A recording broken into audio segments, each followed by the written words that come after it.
En enero de 1956, un pescador que iba por la playa de Henares, dispuesto a realizar su faena de cada día, efectuó un macabro hallazgo, el de los cuerpos sin vida de dos hermanos, Luisa y Julio Pérez. Ella tenía 62 años, él 47. Junto a los cadáveres, 3 copas vacías. En 2 de ellas, y solo en 2 de ellas, veneno, el que, según todos los indicios, habrían ingerido los hermanos. Y una carta. En ella detallaban para quién sería su herencia, ya que ellos iban a emprender un viaje sin retorno.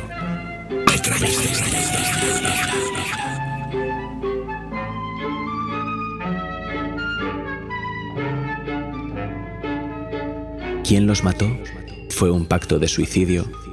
¿A quién pertenecía la tercera copa, la que, casualmente, no tenía veneno? Según los vecinos de la zona, existía otra hermana, quien jamás apareció, Marina, de 52 años. Y es que los 3 hermanos eran forasteros y hacía apenas unos días que se habían instalado en Mazarrón. Los 3 solteros, retraídos, dedicados a la hostelería, primero en La Rioja y después en Bilbao y Madrid. Nadie sabe por qué llegaron a la murciana localidad costera.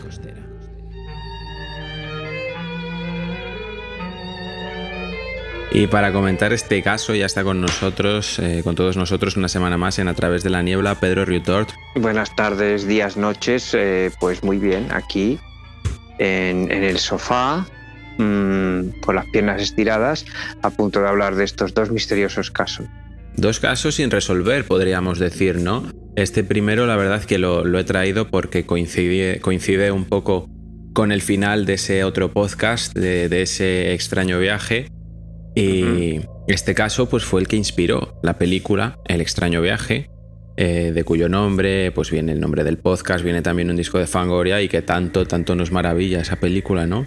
Y es un caso muy, muy curioso que yo no sé si tú conocías. Pues a ver, conocía un poquito por encima la historia y he tenido que ponerme las pilas hoy mismo repasándome los detalles y todo lo que había significado para la revista El Caso, que creo, si no me equivoco, ya hace años que no existe el caso. Pero muchos años. Creo recordar, no quiero meter la pata, que en mi infancia sí tuve algún ejemplar del caso en mis manos y que pude leer esa revista que es mítica. Lo que no me acordaba es que había inspirado a la película del extraño viaje. Esto no lo sabía, que existiera esa conexión.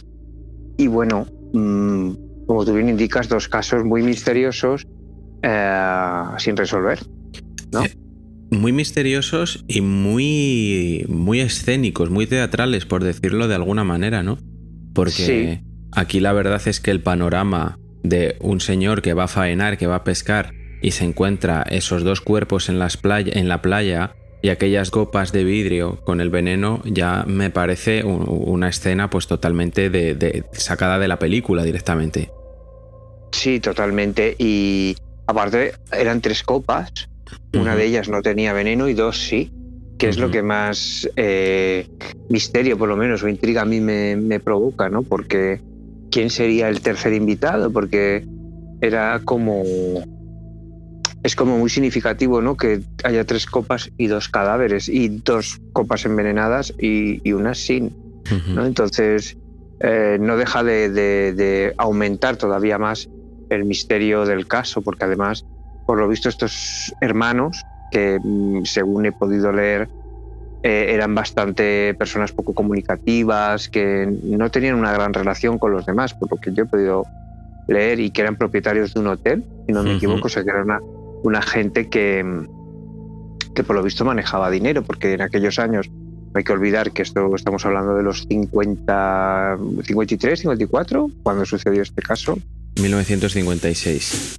Pues mira, me he adelantado 2 años. Pero bueno, que teniendo en cuenta esas fechas y bueno, que eran propietarios de un hotel, que debían ser gente que, pues, oye, debían tener cierto estatus, ¿no? Sí. En un principio, claro, lo más misterioso del caso fue que no se tenía ni idea de quién podían ser esas personas, ¿no? Y como tú has dicho, había 3 copas ahí. Al final, indagando, se supo que aquellos 2 eran 2 hermanos, Luisa y Julio. y que debían tener una tercera hermana llamada Marina. Tirando de los hilos, pues sí, se supo que eran unas personas, según testigos, que vestían como señorones, que gastaban como señorones, que ese mismo día almorzaron muy bien y que pagaban con billetes de 1000, o sea que eran personas bastante pudientes, como tú has dicho, dueños del hotel Higinia de Haro, del municipio de Haro. Habían llegado hasta allí, a Mazarrón. Se comentó que podían haber intentado poner algún tipo de negocio en hostelería que no había dado que no había dado sus frutos, ¿no? Que no había llegado a buen puerto, y que por ahí pudo venir aquello de lo que se consideró, ¿no? Se dio por un suicidio colectivo. Los 3 hermanos, que efectivamente eran jarreros, formaban parte de una honorable familia expropietaria del conocido Hotel Higinia, que ya explotaron sus padres. Seguramente, cansados de ver disfrutar las vacaciones al prójimo, decidieron liquidar el negocio y emprender otro más descansado. Traspasado el hotel, los Pérez Nanclares se trasladaron a Bilbao primero y posteriormente a Madrid, pero les fue mal, muy mal.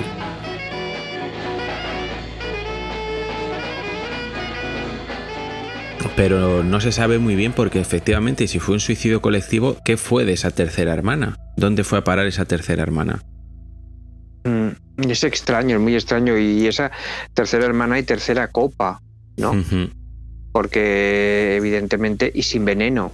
Entonces parece ser que alguien pudiera haber orquestado, una de las posibilidades es que alguien hubiera podido orquestar el supuesto suicidio, pero que en realidad fue un homicidio, ¿no?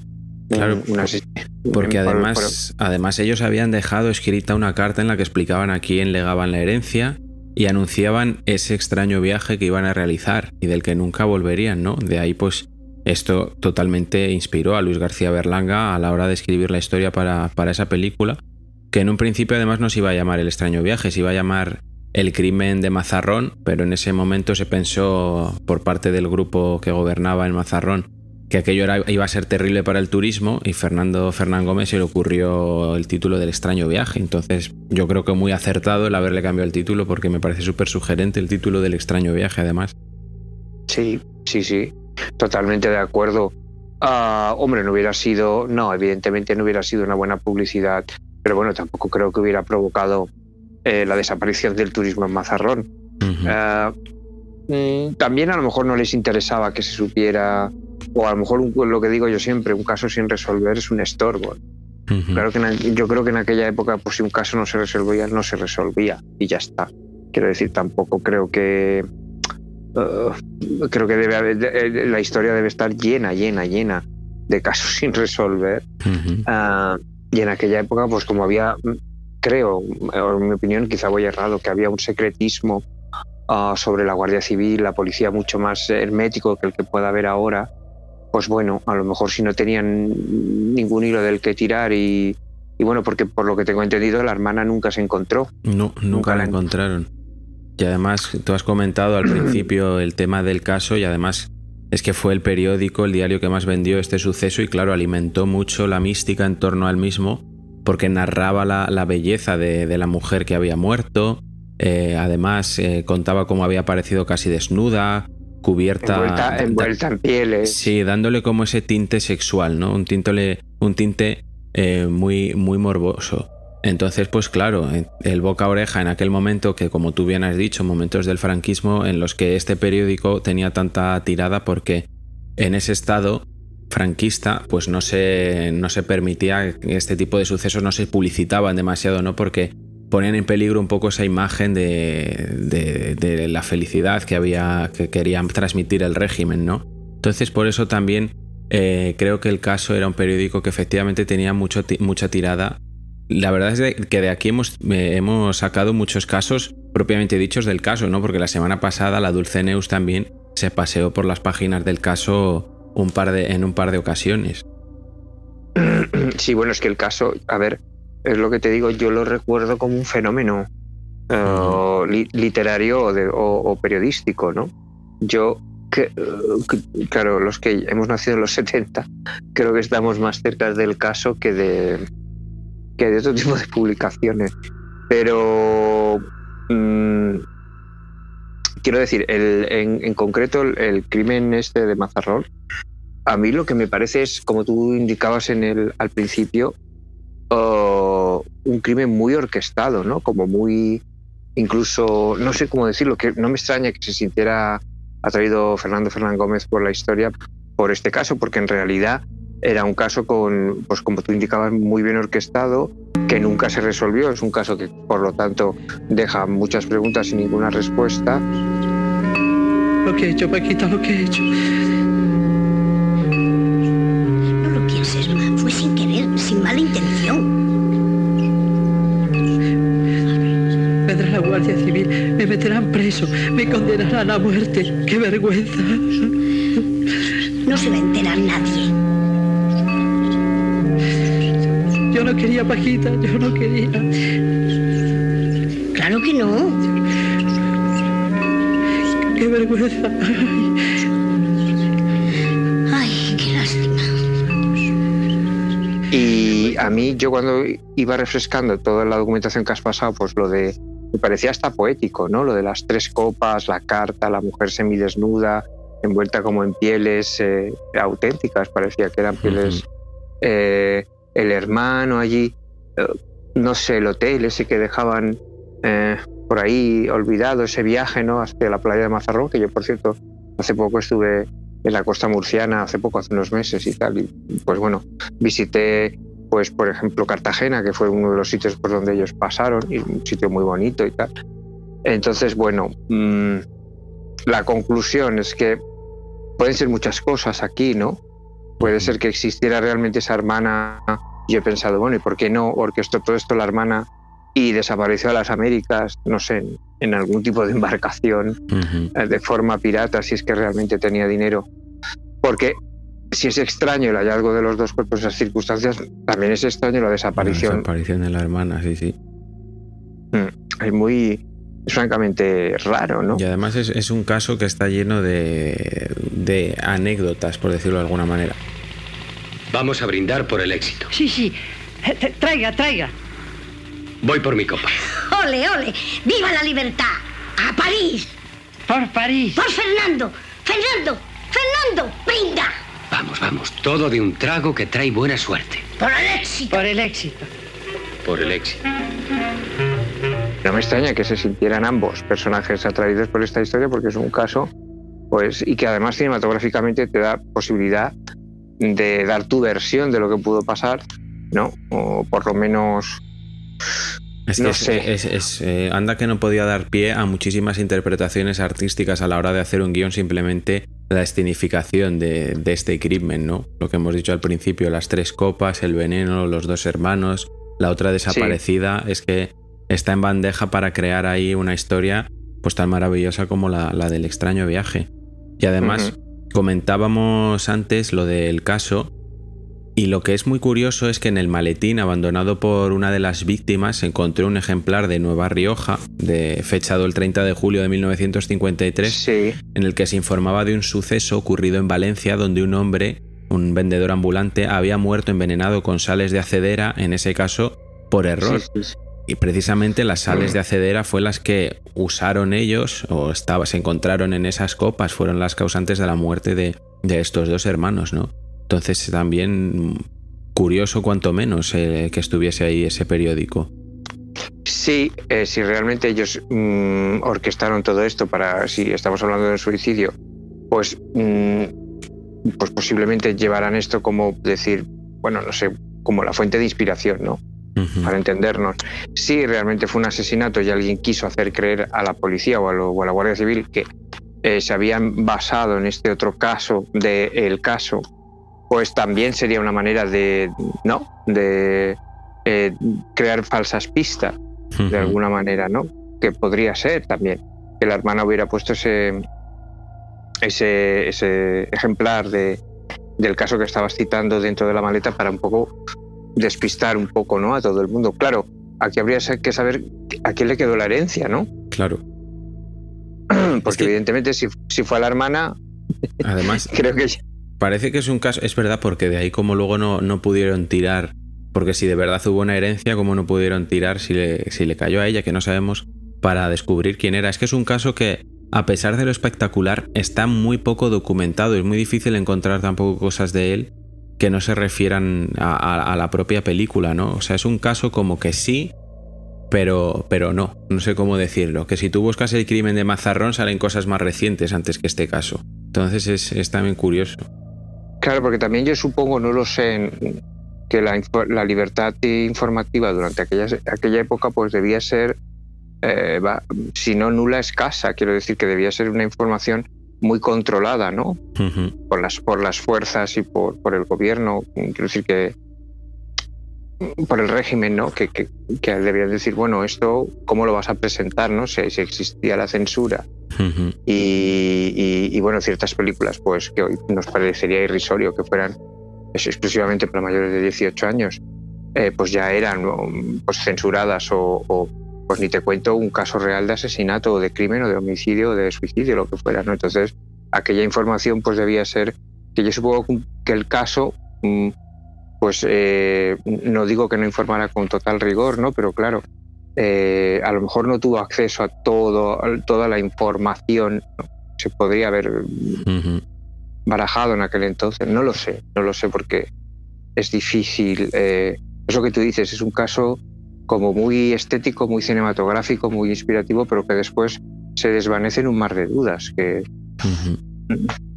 Pero mira, de ahí nos ha salido pues esa película tan maravillosa que yo, pensando en Los dos hermanos, pues no me puedo imaginar a otra persona que no sea Rafael Aparicio, que de las más grandes de nuestro cine, en ese papel que estaba sembradísima, vamos. ¿Quieres una cinturita, Ignacia? No. Esta noche no nos acostamos ni Fernando ni yo. Tú, si quieres, échate por ahí a dormir, Venancio. Ya te llamaremos. ¿Y si luego me dejáis tirado como iba a hacer Ignacia? Lo que sea de uno, que sea de los tres. Yo creo que lo mejor es que ustedes se marchen y yo me quede. No, los tres. ¿Pero para qué quieren que yo vaya? Me dan mi parte del dinero, se marchan y en paz. No, si tú te quedas, yo también. Sí, usted se viene con nosotros, no nos vaya a denunciar. Sí, bueno, y era una grandísima actriz. Uh-huh. Era una grandísima actriz y muy, a ver, no desaprovechada, pero siempre, ¿no? Como que Rafael Aparicio siempre ocupó esos personajes inolvidables de la abuelita, de la mamá, de tal, de no sé qué, de la chacha graciosa. Uh-huh. Cuando yo creo que, bueno, también le ocurrió a muchas otras actrices, ¿no? Cuando hubiera podido hacer otro tipo de personajes aparte de estos, que hubieran sido maravillosos, porque eran actrices verdaderamente de casta, ¿no? Sí. Pues si te parece, analizado este primer crimen de Mazarrón en este episodio dedicado un poco a crímenes sin resolver, nos vamos a ir a un año antes, a 1955, ¿no? A un crimen que yo no conocía, pero que me ha llamado mucho la atención. Para unos es el caso de la cabeza cortada y para otros es el crimen de la perrachona, porque fue la que desenterró esa cabeza humana en mayo de 1955 en el barrio de Almatrice.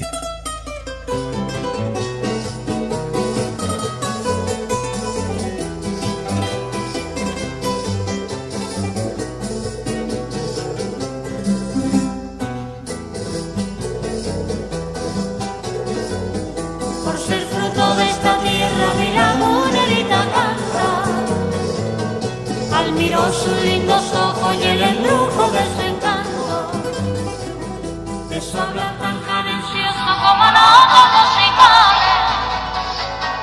Eres tú, lagunerita. El 8 de mayo de 1955 tuvo lugar un horroroso hallazgo en Almatrice, Gran Canaria. Una cabeza humana fue desenterrada por un perro y, según algunas crónicas, fue llevada entre las fauces del animal. La cabeza parecía pertenecer a un varón de mediana edad. El cráneo presentaba algunas deformaciones que hacían pensar en una muerte violenta antes de su decapitación. La policía estuvo peinando la zona, comenzando en los altos del barrio de San Roque, con la esperanza de encontrar el resto del cuerpo, o por lo menos algún rastro que apuntara al esclarecimiento del suceso. Lo único que se logró hallar fue parte de una dentadura y una boina en las proximidades del lugar en el que fue descubierta la cabeza, presuntamente pertenecientes a la víctima. Otras pistas, un rastro de sangre y testimonios de gritos la noche anterior eran lo único de lo que disponían las autoridades para aclarar el misterio. No existía la menor idea sobre la identidad de la víctima, ni mucho menos del agresor. El desconocimiento que provocó el asunto despertó cierto grado de alarma entre los vecinos, que llegaron a pensar que un auténtico monstruo se paseaba por las noches por Almatriche. Ante la falta de indicios que permitiese continuar con la investigación policial, el Juzgado de Instrucción número 1 de Las Palmas se vio obligado a emitir un comunicado que fue publicado en algunos medios de comunicación.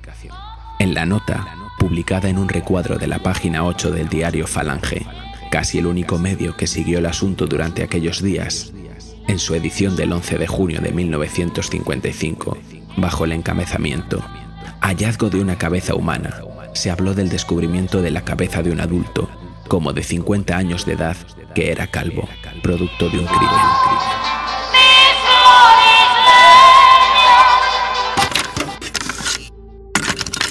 Me ha recordado mucho un caso que no conocía para nada, ¿eh? Este sí que no lo conocía ni oído. Pero me ha recordado mucho, ¿no?, el principio de la película de Lucio Fulci, del Destripador de Nueva York. Total. Que empieza con el señor ese jugando con el perro y aparece el perro de repente con un brazo o una pierna, no me acuerdo, en la boca. Digo, que todavía es más grotesco esto, vamos. Con que aquella música que había en la película de Lucio Fulci. Tan ochentera. Pero que tú, o sea, eso es una estampa difícil de olvidar, ver a la perra Chona, que además me encanta el nombre de Chona. Total. La Chona, es que aparecer con una cabeza cogida de los pelos, entiendo yo. Es que eso es lo que a mí me llamaba la atención, porque si de este caso, o sea, si del caso anterior no había prácticamente información, de este ha sido ya buscar algo, tarea, vamos, ardua y complicadísima, porque yo entiendo que ese cuerpo, esa cabeza que aparece, una de dos, o llevaba ya enterrada bastante tiempo, o se había tratado de alguna manera para hacer desaparecer la piel, porque yo entiendo que lo que parece es un cráneo, una calavera propiamente dicho, para no poder identificar ese cadáver. Pues no tengo ni idea, yo creo que no. Yo creo que debería ser una cabeza en mayor o menor estado de descomposición, pero que era una cabeza, porque si se supone que se oyeron unos gritos. Bueno, primero de todo yo creo que habría que situar un poco al oyente, porque si estamos en un año antes al crimen de Mazarrón, pero esta vez está, que además es muy curioso, pero los dos crímenes que has escogido tienen el mar un poco de fondo, porque ahora nos vamos a las Canarias, ¿no? Que es ese archipiélago que está ahí, que claro, yo mientras leía un poquito el caso, lo cuenta como en primera persona y recuerdo que los billetes eran impagables. Es que lo debían ser, pero en el año 50 volar hasta Canarias, que era un viaje de 6 horas, pues debía ser parecido a volar hoy en día a Nueva York. Digo yo, no sé. Pero bueno, a lo que iba, que esa noche se escucha ese grito de socorro y 3 días después, si no me equivoco, es cuando aparece la cabeza esa. Una de dos, o no tiene conexión los gritos de socorro, o quiero decir que eran unos gritos de socorro que iban por otro lado, o si tenían relación esos gritos con el hallazgo después de la cabeza por parte de la perra Chona, pues la cabeza tenía que estar en un estado bastante fresco, entre comillas, para entendernos, ¿no? Claro, es que no hay prácticamente información de qué pasó ahí, porque aquí, de hecho, luego lo comentaré, se llegó a decir que hasta podía haber sido un invento del dueño de un periódico de la época, de un diario local, al que le habían dicho que tenía las horas contadas si no lograba que se vendiesen más periódicos. Pero es que también me ha sonado un poquito a eso, ¿eh? Yo cuando lo iba leyendo el caso me ha sonado un poquito más a literatura fantástica, a novelesca, que en sí un caso real. Porque efectivamente se oyen unos gritos, o eso afirmaron los testigos, la crónica que nos ha llegado, se escuchan unos gritos y después aparece esa cabeza, ¿no? La perra desentierra esa cabeza. Pero claro, no se identifica a nadie. Se crea un grado de alarma. Aparte de la cabeza apareció parte de una dentadura y una boina. Esto también hay que señalarlo. Se crea cierto grado de alarma entre los vecinos, que pensaron que había un monstruo que se paseaba por allí por las noches. Un monstruo, entiendo, un asesino en serie, ¿no? Que efectivamente para arrancarle la cabeza a uno, ¿qué pasaría con el resto del cuerpo? Si es que esto de verdad pasó. Pero a mí lo que me llama la atención, nadie echó en falta a una persona, porque se habla de un señor de 53 años que después apareció en casa de su hermana, se habló de un crimen pasional, pero no se denuncia una desaparición como tal. Bueno, a ver, pero aquí partiendo, porque tú dices, encontró una dentadura y una boina y unas gafas de miopía, pero luego esos objetos fueron demandados por la mujer de otro señor, como que le pertenecían a su marido, eso he entendido yo, ¿no? Con lo cual, que luego acaba un poco el resumen del caso diciendo no se sabe si esos objetos hallados eran de la víctima o del asesino. Si fueran que me ha hecho mucha gracia porque digo, si fueran del asesino, basta seguir a la mujer y decirle, oiga, ¿dónde vive su marido? Que ha reclamado la boina, las gafas y la dentadura. Y si eran de la víctima, pues entiendo yo que debieron hacer sus investigaciones para saber, entiendo yo, que diría, bueno, a ver, esta dentadura, si tiene el tamaño de este paladar, porque era la parte superior, no sé. Además, luego también aclara que ningún dentista de la zona, porque tenemos que volvernos a situar, es que ni siquiera estamos hablando de Las Palmas de Gran Canaria, estamos hablando de un pueblecito que creo que se llama Las Siete Puertas. Bueno, yo el nombre del pueblo no me acuerdo ahora. El barrio de Almatriche. O el barrio de Almatriche, que es como digamos un pueblecito aledaño o cercano un poco a lo que es la ciudad, pero que ya pertenece a lo que es un pueblo, ¿no? Claro, Canarias. Que a ver, año 54 o 55, no sé, todavía me lo ponen más crudo que si me dices en Madrid. Toda esa información debió ser, si es que existió el caso, debió ser súper filtrada y súper... no sé, yo creo, yo pienso en eso, digo, esto o fue una regla de cuentas, si es que existió realmente este caso, que también se estuvo investigando la figura de un señor que, imagínate qué pieza, que como que estafaba a la gente que quería emigrar a América, diciéndole que por tantos duros los iba a subir en un barco y luego le robaba y tal. Pero bueno, que luego también se descalificó esa vía de investigación. Sí, pero ese sería Juan Padrón Sánchez, que también se le llamaba el oso canario, pollo de la angostura o el cubano, que también tenía unos motes que cuidado. Sí, que era tremendo. Claro, es que la Canaria es profunda, a ver, ojo, que no lo digo con ningún tono, pero yo creo que la Canaria profunda en aquellos años debía ser muy profunda, ¿sabes? Profundísima. Y efectivamente este hombre tenía unos antecedentes pues muy curiosos, como decías tú, ¿no? Aparte de que había estado ya condenado por timos, por estafas, había sido condenado por ese tribunal de represión de la masonería y el comunismo. Ojo, cuidado. Sale de la cárcel en el 51 y desde entonces pues se dedica a engañar a incautos, como tú comentabas, destaca por haberse hecho pasar por oficial de un barco mercante, que luego pues no llegaba a ningún lado. Este hombre niega los hechos y no se pudo demostrar nunca nada de que este señor Pero estuviese. Bueno, tenía marcas de sangre en los calcetines, creo haber leído, o en los zapatos. Creo, no estoy seguro, que una de las cosas que lo incriminaban en una primera así revisión era que tenía ciertas manchas de sangre, pero claro, entiendo también que no debía haber... bueno, eso de mirar el ADN de la sangre era impensable, o sea, que no existiera, es que era inimaginable. Vuelvo a repetir, pero no porque sea Canarias, es que yo soy de Mallorca, pero también entiendo que la Mallorca de los 50, en según qué pueblecitos, pues debía ser, ojo, pues... Hombre, nada más con aquello que me contaste tú de lo de los cerdos, que al final, pues, que al final lo mismo, que yo siendo de Burgos, aquí los pueblos en aquella época también eran de mucho cuidado, que te cuentan historias que son de agárrate, no te menees. Claro, pero es igual que si tú ahora te vas a Norteamérica, porque la gente tiene una idea de Norteamérica, yo el primero, que si Nueva York, Miami y tal, pero vete tú a un pueblo de la América profunda. Ahí es que es tremendo, porque hay pueblos que que entras en un bar y es tipo la matanza de Texas. Nada más abrir la puerta, todo el mundo se te queda mirando. Porque quiero decir que es que esto ocurre en cualquier parte, pero en Canarias en aquella época, bueno, yo creo que de haber sido cierto este caso, pues dificulta aún más, ¿sabes? la circunstancia, un poco durante la posguerra, tal, Canarias, no sé qué, no sé, de que haya podido ser pues un simple ajuste de cuentas y listo y tal, y aquí pues bueno, pues tampoco a lo mejor la persona en cuestión no faltaba, para entendernos, aunque suene muy cruel, alguien importante.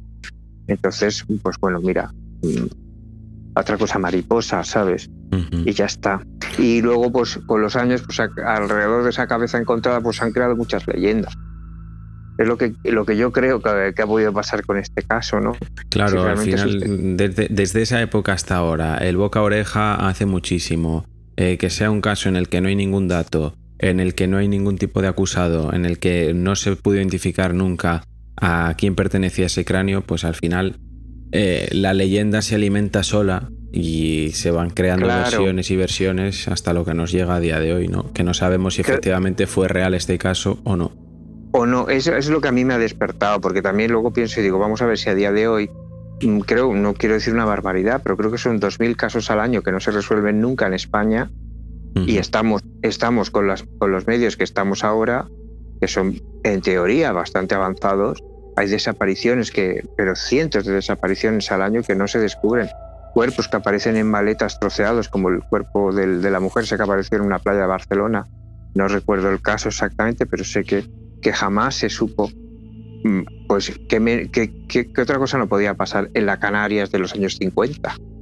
En un pueblo de las Canarias, pues entiendo yo que si es un pueblo, pues todo el mundo se conocía, y si faltaba alguien de los conocidos, pues no, enseguida se hubieran dado cuenta, a no ser que yo creo que es una cosa que faltara alguien que la gente quisiera que faltase.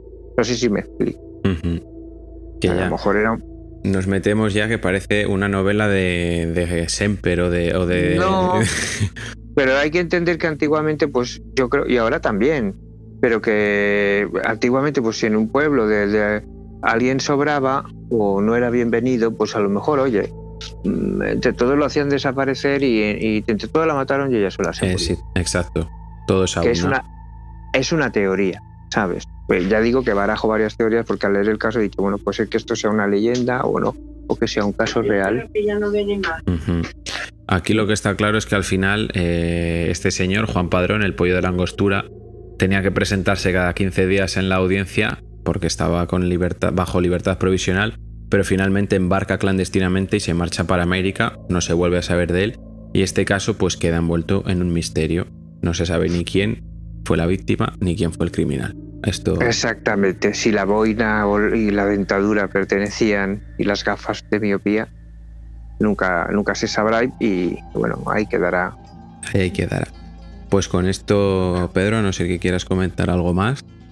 No, que muchas gracias de nuevo por traerme a tu programa, 2 casos sin resolver. A nuestro programa. A nuestro programa, efectivamente, pero que es un placer que lo hayas creado tú, que haya sido una idea tuya, que me encanta el misterio y me encanta cómo lo conduces. Pues muchas gracias. 2 casos, pues de nada.